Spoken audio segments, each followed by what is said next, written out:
Hola, estamos acá en la segunda clase de aplicaciones del método científico. En esta clase vamos a seguir conversando sobre el método científico en ciencia e ingeniería y cómo nos ayuda al desarrollo de una teoría. Esta clase, como verán, solamente tiene audio, no tiene video. Y bueno, después podemos conversar si es que prefieren que la clase tenga video también. Con audio para mí es un poco más rápido de grabarlo, un poco más fácil, pero ahí ustedes me cuentan. Esta clase vamos a ver un repaso de la clase anterior muy cortito. Vamos a ver un ejemplo del uso del método científico con la vacuna de la viruela. Tenía una actividad considerada, pero esta actividad la vamos a grabar en otro video y es la que ustedes van a ver con los auxiliares el día jueves. Vamos a ver hechos y acumulación de evidencia y también teorías y leyes. Seguimos acá, este es el repaso de la clase anterior, método científico. Ustedes recuerdan, probablemente vieron recién el otro video, que deberían tenerlo fresquito. El método científico tiene 4 etapas fundamentales y es una forma de adquirir conocimiento. Este método comienza con la observación sistemática, o sea, la observación de un fenómeno que yo quiero estudiar. Luego viene una etapa de formulación de la pregunta o problema. En este caso yo les resalté aquí con amarillo la hipótesis, porque aquí es la etapa donde formulamos una hipótesis. Dado que observo A, propongo que pasa B. O sea, la hipótesis tratamos de dar una respuesta a la pregunta que estamos formulando, que tiene que estar relacionada obviamente con la observación del fenómeno. Luego, para ver si esta hipótesis es real o no, hacemos experimentos. Hacemos un set de experimentos, estamos en la etapa de experimentación. Luego, necesitamos emitir conclusiones y tratamos de decir si la hipótesis es rechazada o no. Para esto, para que nuestras para que nuestras conclusiones rechacen o no nuestra hipótesis, necesitamos basarnos en 2 pilares fundamentales, que son la reproducibilidad y la refutabilidad. La reproducibilidad, si recuerdan, se trata de que los experimentos que nosotros hagamos se deben reproducir en cualquier parte del mundo. O sea, si nosotros les entregamos los protocolos, les decimos cómo hacerlos, cualquier persona debe ser capaz de hacer los mismos experimentos y de obtener los mismos resultados. Y la refutabilidad es que el set de experimentos tiene que estar hecho de manera que nosotros tratemos de probar que nuestra hipótesis está equivocada. Tratemos de demostrar que eso no es real, que no es verdad. Y si muchas personas o el mismo investigador hace experimentos y no puede refutar la hipótesis, entonces decimos que la hipótesis, entre comillas, es verdadera. Y digo entre comillas porque recordemos que en estricto rigor lo correcto es refutar o no una hipótesis. La hipótesis no se valida, sino que se refutan o no se refutan. ¿Ya? Entonces estos son los 4 pasos o etapas del método científico. En esta clase vemos como ejemplo el método científico, la aplicación del método científico por este caballero, por Edward Jenner, que vivió entre el siglo XVIII y el siglo XIX en Inglaterra. En esa época, Jenner estudió la enfermedad de la viruela, que era una enfermedad muy peligrosa, o sea que todavía lo es, pero esta enfermedad ya está erradicada, o sea que desde los años 80 la OMS decretó esta enfermedad como erradicada, ya no está presente en el mundo. Pero en esa época sí era una enfermedad muy peligrosa que mataba a un 30% de los infectados y a los que sobrevivientes quedaban con cicatrices muy feas o incluso quedaban con ceguera. Pero Jenner se dio cuenta que había un tipo de viruela que le daba a las vacas y que se le podía contagiar a los humanos, pero que esta era una viruela mucho más leve, mucho más suave que la viruela humana. Entonces no mataba a los humanos que se contagiaban y se transmitía desde las vacas a los seres humanos a través de las llagas que tenían las vacas en las ubres. Entonces pasaba que en una lechería las mujeres que tenían que sacar la leche de las vacas se infectaban porque estaban en contacto directo con las llagas de las ubres de la vaca y les daba esta viruela más suave. Y lo importante de esto no es que les daba esta viruela más suave, sino que después estas mujeres estaban protegidas frente a la viruela humana. O sea que no se contagiaban de la viruela humana si se habían contagiado antes de la viruela del bovino, o sea, del vacuno, del ganado. Entonces podemos decir que eran inmunes. Y Jenner lo que quiso hacer es poner a prueba esta observación. Entonces, ¿cuál fue la observación? Es que había una creencia popular que la gente que se infectaba con la viruela de las vacas estaba protegida del contagio de la viruela humana. Entonces se propone la siguiente hipótesis, que el contagio de la viruela al ganado da inmunidad a la viruela humana. Entonces, como decíamos antes, dado A, entonces tenemos B. Dado que el contagio de la viruela protege al contagio de la viruela humana. Y entonces con esto pasamos a la siguiente etapa del método científico, que es la experimentación. Pero previo a eso yo les quería mostrar estas imágenes porque, no sé, a mí me gusta ver imágenes, para mí las cosas quedan más claras, es más fácil recordarlas. Tenemos una fotografía tomada con microscopía electrónica del virus de la viruela. El virus de la viruela es un virus bastante grande, digamos, mide 300 nanómetros. Para ponerlo en contexto, la influenza, que nos da la gripe común, o sea, la gripe de la influenza, mide alrededor de 80 nanómetros. Y el coronavirus, que es lo que está de moda ahora, que es lo que nos tiene encerrados y haciendo esta clase de manera virtual, mide alrededor de 150 nanómetros, o sea, la mitad de la viruela. El coronavirus ya se considera que es un virus grande, porque hay otros virus que nos generan enfermedades respiratorias, como por ejemplo el virus adeno asociado, que mide 25 nanómetros, muy pequeño. Y recordemos que un nanómetro es 1.000.000 de veces más pequeño que un milímetro, es muy muy chico. Bueno, y acá vemos en un diagrama como las partes de la viruela, una membrana lipídica con proteínas, dentro de la cual hay otra, la cápside del virus, también como una pared, pero en este caso de proteínas, y adentro tiene el material genético. De esto no es importante que ustedes se los aprendan, solamente para mostrárselo. Y aquí vemos esta fotografía que fue tomada en el año 1975, en el cual vemos una niña de 2 años que estaba infectada con viruela. Vemos que tiene todas estas pústulas, estas llagas en sus extremidades y en su carita. Y esta fotografía es importante, digamos, es icónica, porque ella fue la última niña como registrada que tuvo viruela. Porque como les decía antes, la viruela fue erradicada en el año 1980. O sea, se dice erradicada desde el año 1980. Entonces, bueno, esto era también como, no anecdótico, pero no es parte digamos, de la clase en sí. Es solamente para que ustedes lo vieran.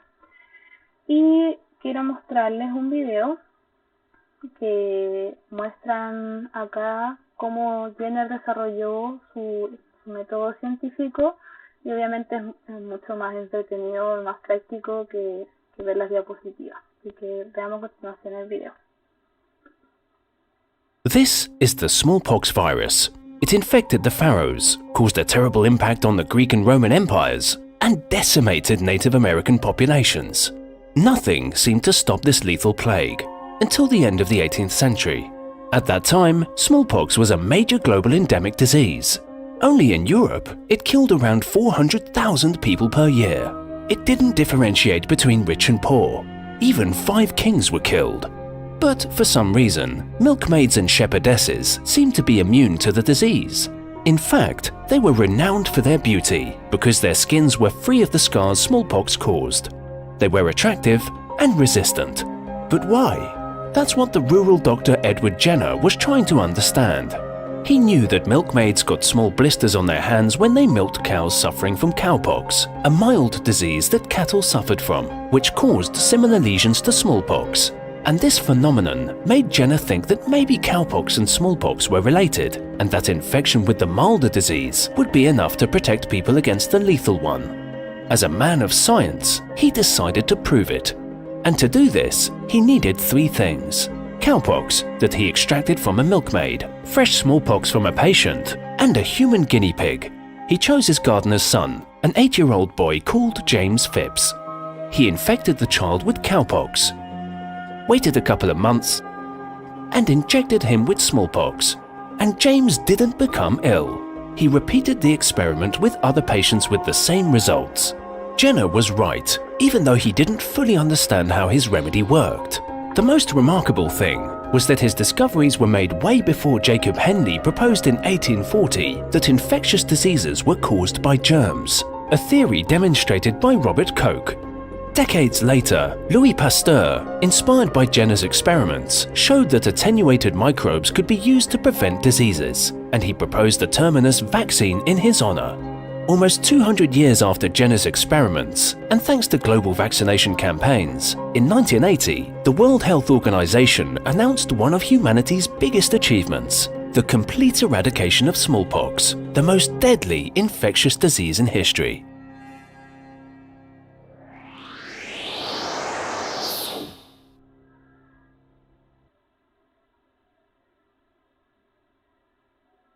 Bueno, entonces, como vimos en este video muy bien explicado, This vimos is the cómo Jenner hizo su experimento. Lo que hizo fue tomar una muestra de una de las llagas de las ordeñadoras que estaba infectada con viruela de las vacas y inoculó a un niño. Este niño, como decía el video, James, era hijo del jardinero del fondo donde vivían. Y James, después de ser inoculado con la viruela de la vaca, se enfermó de la viruela bovina. Pero el experimento continuaba y ahora lo que hizo Jenner fue tomar muestras de una llaga, pero de una mujer infectada de la viruela humana. Y se la inoculó también a James. Y lo sorprendente acá fue que James no fue afectado por esta viruela humana, porque estaba protegido gracias a la inoculación previa con la viruela bovina. Y esto es como lo que conocemos nosotros ahora como la inmunidad adquirida. Entonces, con esta experimentación muy bien hecha, un experimento muy bien planeado, no podemos refutar la hipótesis y damos como cierta de que el contagio por la viruela bovina protege frente al contagio de la viruela humana. Como decía, este es un experimento brillante, pero ¿qué pasaría hoy? ¿Podríamos hacer este mismo experimento? Obviamente no. O sea, ahora está absolutamente prohibido hacer experimentos con niños, con humanos, menos con niños sanos. Actualmente existen comités de bioética que regulan cualquier experimento hecho con desde ya sea animales y humanos. Hay ciertos casos muy estrictos que quizás podemos hacer experimentación con humanos, pero eso debe aprobarlo ante un comité de bioética y es solo para casos muy muy particulares. Por lo tanto, es muy importante que ustedes sepan como científicos, como ingenieros, que lo más importante en tomar decisiones, o una de las cosas más importantes, es que esta es la ética. ¿Ya? Este experimento, aunque nos entregó mucho, no podríamos hacerlo ahora en la actualidad. Bueno, continuamos. Y esto, como vimos en el video, de esta manera se inventaron las primeras vacunas, en la cual aprendimos que aplicar una cepa más débil de un virus para inmunizar a una persona contra el virus más fuerte y dañino. Y actualmente ese es el principio que se utiliza, en el cual se usan virus atenuados o partes de un virus, parte de un microorganismo, y con eso se le otorga inmunidad a personas sanas para que no adquieran la enfermedad.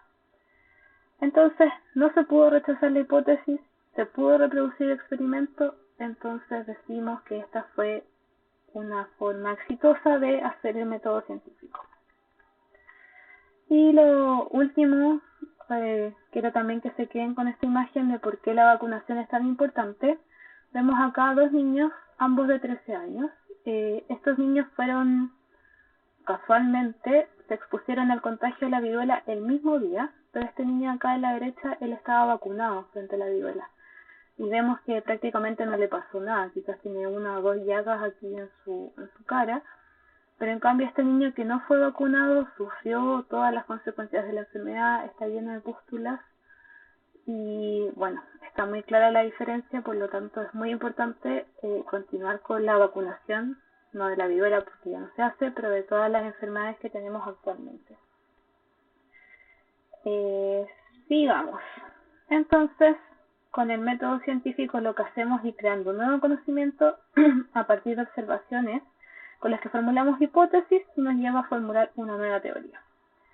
Una teoría es robusta mientras más observaciones tengamos al respecto y mientras más intentos se hayan hecho para refutar o no refutar la hipótesis que contiene. Esto funciona súper bien si es que nadie puede refutar o nadie tiene una observación contraria a esta teoría. Pero ¿qué pasa cuando se empieza a acumular conocimiento en otra área que es similar, donde tenemos observaciones que no son las mismas que teníamos en la teoría 1? Entonces, cuando se acumula conocimiento en otra área, se desarrollan nuevas observaciones y no desencadenan la misma teoría, pero tampoco la refutan. Entonces aquí es donde podemos crear una nueva teoría que contenga la teoría anterior, como es en este caso una segunda teoría que contiene la teoría anterior, y como ejemplo de esto tenemos la teoría de Newton sobre la gravedad, que funciona perfecto pero dentro de ciertos parámetros. Pero si nos vamos a lo más profundo, la teoría de Newton no funciona también a nivel atómico, y ahí es donde aparece la teoría de relatividad de Einstein, que engloba la teoría de Newton. Porque la teoría de Newton no es que estuviese equivocada, sino que funciona pero para otros escenarios. Y así es como vamos acumulando evidencia, como dos teorías pueden ser una subconjunto de la otra o pueden simplemente desarrollarse en forma paralela. Y existen distintas maneras de llegar a una ley. Puede ser por una observación de un fenómeno que se puede reflejar en una ecuación matemática, pero sin saber el por qué ni el cómo. Y eso sería una ley empírica. Por ejemplo, lo que vimos con Jenner, él sacó una conclusión muy importante en la que era real, tenía razón en su hipótesis, pero él no sabía cómo funcionaba. O sea, él no sabía el mecanismo cómo funcionaban las vacunas, pero de todas maneras lo probó y obtuvo una ley empírica. Pero existe otra forma, que es derivado de las leyes básicas, y básicas no me refiero a leyes simples, sino a leyes fundamentales de la física, de la química, que van hacia lo más profundo de un fenómeno. O sea, estamos hablando de física estadística, física cuántica, y tratamos de llegar a una ecuación final o un resultado final con estas leyes fundamentales cuando un fenómeno no es fácil de estudiar empíricamente. Hay fenómenos que se pueden estudiar con experimentos y resulta fácil, y hay otros fenómenos que no podemos hacer experimentos, y ahí es donde necesitamos recurrir a otras ciencias que nos puedan dar ecuaciones que nos expliquen el fenómeno. Esto yo sé que suena bien complicado, pero no se preocupen, no es algo que ustedes tengan como que aprenderse de memoria, sino que también quiero que entiendan nomás que hay dos formas distintas de llegar a una teoría o una ley. Vamos a ver algunos ejemplos para ver si les queda más claro. Entonces, las leyes empíricas son conocidas como generalizaciones empíricas. Se obtienen mediante la experiencia, por lo tanto están ligadas a la percepción, al conocimiento, a observaciones y mediciones, y vamos a ver algunos ejemplos como son las leyes de los gases. La ley de los gases tenemos en primer lugar la ley de Boyle. La ley de Boyle en la cual la temperatura se mantiene constante. Imagínense que esto es una jeringa con un émbolo móvil. La temperatura está constante. Si yo aumento la presión, o sea que bajo el émbolo, va a disminuir el volumen. Si yo disminuyo la presión, va a aumentar el volumen. Y eso lo podemos reflejar en esta ecuación. Siempre va a responder de esa forma. O sea que es inversamente proporcional. A medida que yo disminuyo el volumen, aumenta la presión. Es una teoría empírica. A partir de experimentos que se realizaron, yo obtuve esta gráfica. Otro ejemplo, también de la ley de los gases, es la ley de Charles. En la ley de Charles se mantiene constante la presión. Digamos que siempre aplico la misma presión. Y si aumento la temperatura, va a aumentar el volumen. Digamos que La presión solo está dada por la fricción que existe entre el émbolo y las paredes de la jeringa. Si yo caliento este sistema, el émbolo va a subir y va a aumentar el volumen. Entonces tenemos esto directamente proporcional a mayor temperatura, mayor volumen. Y esto también lo observamos de un sistema empíricamente, ¿ya? Charles hizo este experimento repetidas veces en distintas condiciones, manteniendo la presión constante, y obtuvo siempre el mismo resultado. Luego viene la la ley de Gay-Lussac. En esta teoría lo que se hace es que se mantiene el volumen constante, digamos que ahora no puedo mover el émbolo. Si yo aumento la presión del sistema, va a aumentar la temperatura. O es más fácil entenderlo que si yo aumento la temperatura, las partículas de los gases se van a querer separar y va a aumentar la presión dentro del sistema. Todas estas son leyes empíricas.